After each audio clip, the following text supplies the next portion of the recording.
नमस्कार, स्वागत है आप सभी का कॉम्पिटिटिव इंग्लिश ट्यूटोरियल के यूट्यूब चैनल पर और मैं हूं सतीश कुमार मिश्रा। आज की इस छोटी सी वीडियो में 3-4 बहुत ही महत्वपूर्ण बात मैं आपके साथ साझा करने वाला हूं। इसमें सबसे पहली बात है कि कुछ एनएसएस के नाम से कुछ अभिभावकों को लो स्कोर होने के बावजूद फर्जी कॉल आ रहे हैं, तो इसकी चर्चा हम सबसे बाद में करेंगे। दूसरा महत्वपूर्ण बात ये है कि बहुत सारी डेमो वीडियो बना करके देने के बावजूद अभी भी कुछ लोगों को ये समझ में नहीं आ रहा है कि एक्सेप्ट करने पर ये बार-बार क्या मैसेज आ रहा है और रिकंसीडर करने पर बार-बार ये मैसेज क्या आ रहा है। तीसरी महत्वपूर्ण बात है कि एक्सेप्ट या रिकंसीडर करने की आज आखिरी तारीख है। दो में से कोई एक आपको करना है। अगर पसंद है तो एक्सेप्ट करना है, नहीं तो रिकंसीडर करना है। क्या दोनों के इम्पैक्ट होंगे ऑलरेडी हम लोग पहले बता चुके हैं। छोटी सी एक डेमो इसके बारे में भी हम बात करने वाले हैं। और जो चौथी महत्वपूर्ण बात है, वो है ऑनलाइन क्लास के बारे में या ऑफलाइन क्लास के बारे में या जिन बच्चों के स्कोर कम आए हैं और अगली साल उम्र बची हुई है उसके बारे में। तो हम सबसे पहले बात करते हैं कि जिन बच्चों की मार्क्स इस बार के एग्जामिनेशन में कम आए या और जिनकी उम्र अभी भी अगले साल बची हुई है, तो अभिभावक ई काउंसलिंग में पार्टिसिपेट करें, लेकिन बच्चों को अभी से तैयारी में आप लगा दीजिए क्योंकि एक चांस अभी भी बचा हुआ है और कंपटीशन का लेवल कहाँ तक पहुँच चुका है, इसके बारे में बहुत बताने की ज़रूरत नहीं है क्योंकि बिहार के जो बच्चे हैं, इनको पहले राउंड में 268 छोड़ दीजिए 270 नंबर पर भी कहीं सीट नहीं मिला है।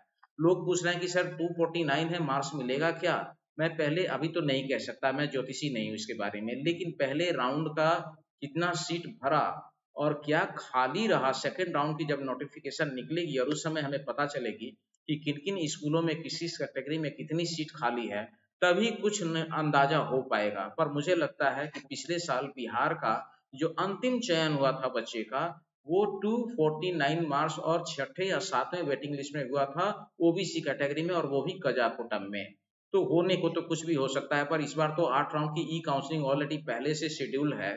तो आप मान के चलिए कि एक राउंड 1-1 महीने की है और इसमें अगर रिजल्ट के इंतजार में बच्चे बैठे रह जाएं, फिर तो अगले साल भी यही कहानी चलेगी, कट ऑफ कितना जाएगा, कितना गिरेगा सर। इससे अच्छा है कि अभी से तैयारी में लग जाएं। आइदर आपके आजू-बाजू में कोई भी बेहतरीन संस्थान हो, आप पता करके वहाँ कराएँ या फिर किसी बढ़िया ऑनलाइन में करा सकते हैं। बहुत सारे लोग मुझसे कह रहे हैं कि सर आप अपने बारे में क्यों नहीं बताते हैं? भई मेरा स्क्रॉलिंग चलता रहता है, जिसको मेरी बातों पर भरोसा है, विश्वास है, वो मुझे कॉल कर रहे हैं और ऑलरेडी लोग मेरे ऑनलाइन क्लास को जॉइन कर चुके हैं, उनकी क्लासेस शुरू हो चुकी है। मैं ज़्यादा इसके बारे में कुछ नहीं बोलना चाहता हूँ। जिन्हें इच्छा होगी और जिन्हें परख होगी वो मेरे पास खुद ही आते हैं, चाहे ऑफ़लाइन आएँ या ऑनलाइन। मेरा नंबर स्क्रीन पर डिस्प्ले होता रहता है और लोग मुझसे संपर्क करते हैं और मेरे पास आते भी हैं। ये दूसरी बात हो गई, चौथी बात हो गई। अब जो दूसरी महत्वपूर्ण बात है, उसको साझा करने के लिए मैं आपको लिए चलता हूँ अपने कंप्यूटर स्क्रीन पर।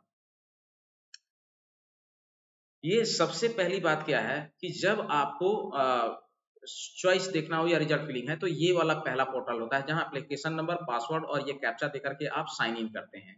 साइन इन करने के बाद का जो आपके सामने पोर्टल होता है वो कुछ इस तरीके से होता है। सीधे ये कैंडिडेट रिजल्ट पर तो लाता है लेकिन दिखता नहीं है पहले, केवल यही रहता है वेलकम टू सैनिक स्कूल। मैं यहाँ से ये क्लिक कर देता हूँ कैंडिडेट रिजल्ट। अब इनके जो भी रिजल्ट आए हैं इस बच्ची के 260 मार्क्स हैं और पेरेंट्स का कहना है कि सर हम रिकंसीडर करना चाहते हैं। अब देखिए यहाँ पर 4 ऑप्शन दिख रहा है, accept, continue, reconsider, exit counselling and close portal.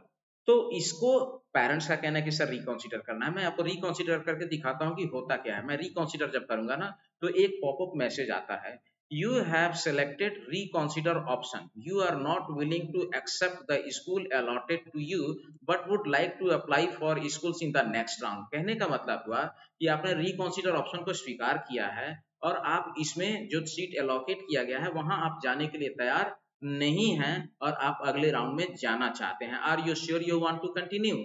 हम यस करेंगे। फिर तीसरा मैसेज आता है एक बार कि I know after clicking reconsider I will be presumed that I am not satisfied with the allotted choice and I am interested to be considered for the next round of recounseling। मतलब हुआ कि मुझे पता है कि मैंने reconsider opt किया है और मैं ये मान करके चलता हूँ कि जो चॉइस मुझे मिला है इसमें मैं इंटरेस्ट नहीं हूँ और मैं अगले राउंड में जाने के लिए इच्छुक हूँ। ये तीसरा कंफर्मेशन है। फिर एक बार क्लिक करते हैं तो चौथा फिर एक बार पूछता है, I know that there is no guarantee that I will get any school in next round.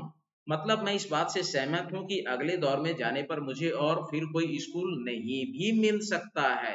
इसकी कोई गारंटी मिल ही जाए, इसकी कोई गारंटी नहीं है। I agree to all terms and conditions of admission of Sainik school society. आप एग्री करते हैं, मतलब अगर अगले राउंड में रिकॉन्सिडर करने के बाद आपको सीट ना मिला तो आप सैनिक स्कूल सोसाइटी पर कोई ब्लेम नहीं कर सकते हैं। ये सोच समझ करके आपने ये चौथा ऑप्शन स्वीकार किया। अब फिर पांचवा क्लिक मैं करूंगा तो ये यहाँ पर क्या कहता है, confirm. Are you finally sure that you want to opt for reconsider. पांचवे ऑप्शन पर भी एक बार पूछ रहा है कि क्या आप रिकॉन्सिडर करना चाहते हैं, फाइनल है। अगर आप फाइनल है तो आप कंफर्म कीजिए, नहीं तो कैंसिल यहां से भी आप कर सकते हैं, लेकिन यहां हम कंफर्म करने जा रहे हैं। ये कंफर्म जैसे ही आप करेंगे, आप देखिए आपके सामने से ये सारे ऑप्शन गायब हो गए जो नीचे दिख रहा था। तो ये था एक डेमो इसके लिए। अब बता रहा हूँ फर्जी कॉल के बारे में। वो फर्जी कॉल क्या है, इसको मैं बताऊं। एक अभिभावक जिनका बच्चा मेरे पिछले सेशन की तैयारी के दौरान ऑनलाइन क्लास का वो स्टूडेंट रहा है, बहुत ही बेहतरीन स्टूडेंट है। मात्र वो 1.25 महीने या 1.5 महीने ही ऑनलाइन कर पाया था। उसके मार्क्स लो हैं। उसको एक एनएसएस के नाम से कॉल आया, जो ऑलरेडी वो परिचित है। मैं नाम नहीं ले रहा हूँ, थोड़ा सा डिग्निटी किसी का भी मेंटेन हो जाए। मुझे किसी से कोई दुश्मनी नहीं है, मैं नहीं चाहता किसी की कोई शिकायत करना, लेकिन अगर उस नाम पर गार्जियन के साथ फ्रॉड होगा तो प्रमुखता के साथ ये आवाज मैं यहाँ रखूंगा। उनको कॉल आया कि आप, तो इन्होंने कहा कि मेरे बच्चे का तो आया नहीं है। तो पहली बात तो ये समझ लीजिए कि जब तक आपको इस पोर्टल पर सीट अलॉट ना हो और कोई सैनिक स्कूल अगर कह रहा है, चाहे वो एसएस हो, एसएस तो कहेगा ही नहीं, एनएसएस हो, और कहे कि आप आइए, हमारे यहाँ एक छोटा सा रजिस्ट्रेशन फी है विजिट करने का। मैंने पहली बार सुना तो मेरा दिमाग दंग रह गया कि भाई स्कूल विजिट करने का एक रजिस्ट्रेशन 525 रुपया। फिर आप आइए, आप सब कुछ देखिए, पसंद आए तो आप कराइए, अदरवाइज आप प्रोसेस के थ्रू आइए। तो आप आउट ऑफ प्रोसेस आप बुला कैसे रहे हैं, मुझे ये बता दीजिए पहले, ये तो संभव ही नहीं है। मैंने उनको कहा कि आप थोड़ा धैर्य रखिए, मुझे पता कर लेने दीजिए। फिर मेरा जो अपना विश्वस्त सूत्र है स्कूलों में, मैंने उनको फोन लगाया और उनसे बात किया और पूछा कि सर क्या इज इट पॉसिबल, क्या यह संभव है कि किसी बच्चे को लो स्कोर है और वो एनएसएस में एडमिशन लेना चाहते हैं और उनके मार्क्स लो हैं, तो प्रोसेस में तो बहुत समय लग जाएगा। तो वो स्कूलों के विजिट करने का एक ऑप्शन लगा करके, हाँ, तो मैं अभी एक कॉल आ गया था, मैं डिस्टर्ब हो गया था, सॉरी। तो उन्होंने कहा, मैंने उनको सांत्वना दी कि आप थोड़ा धैर्य रखिए। उन्होंने कहा कि सर वो बता रहे हैं, और दो दो जगह से इनको आए थे, एक राजस्थान से और एक यूपी से। ये दोनों नए सैनिक स्कूल हैं, इनको हाल ही में मान्यता मिली है।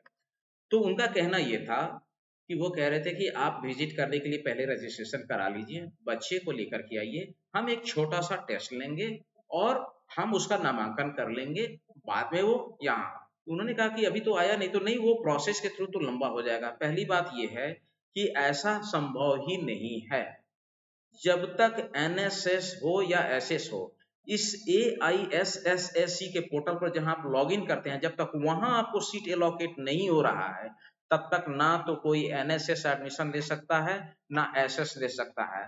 और एक बार ऑलरेडी सैनिक स्कूल एंट्रेंस टेस्ट एग्जाम आपका बच्चा दे चुका है, तो दोबारा फिर परीक्षा लेने का कोई प्रश्न ही नहीं होता है, वो टोटली इनवैलिड है। और अगर ऐसा पाया गया तो उस एनएसएस की मान्यता भी रद्द हो जाएगी। यहाँ बात क्या है कि कभी-कभी क्या होता है कि किसी-किसी विद्यालय के 2-3 ब्रांचेज होते हैं और आजू-बाजू में ही होते हैं। उनके हॉस्टल्स भी आजू-बाजू में होते हैं, नाम भी सेम होता है, बट एफिलिएशन पर्टिकुलर किसी एक कैंपस या एक वेन्यू को मिलता है। सपोज कीजिए मेरे 3 ब्रांचेज हैं मेरे विद्यालय के, बट सीबीएसई से एफिलिएशन मेरे किसी एक ही ब्रांच को मिला हुआ है, तो उस स्कूल के दीवार पर ही मैं एफिलिएटेड टू सीबीएसई लिखने के लिए एंटाइटल्ड हूँ। उसके अदर इतर जो मेरे और 2 ब्रांचेज हैं, मैं उस पर एफिलिएटेड टू सीबीएसई नहीं लिख सकता। अगर मैं ऐसा लिखता हूँ तो मेरे ऊपर कानूनी कार्रवाई हो जाएगी और जिस विद्यालय को मान्यता मिली है वह भी रद्द हो जाएगी, कैंसल हो जाएगी। तो ये करेंगे, आपको बुलाएंगे, विजिट करेंगे, टेस्ट लेंगे, एडमिशन लेंगे, बट वो एनएसएस नहीं होगा। पहली बात, उन्हीं का ब्रांच होगा, उसी नाम से होगा, थोड़ा सा शब्दों का हेर फेर होगा, पर उनके वो अदर कोई ब्रांचेज होंगे।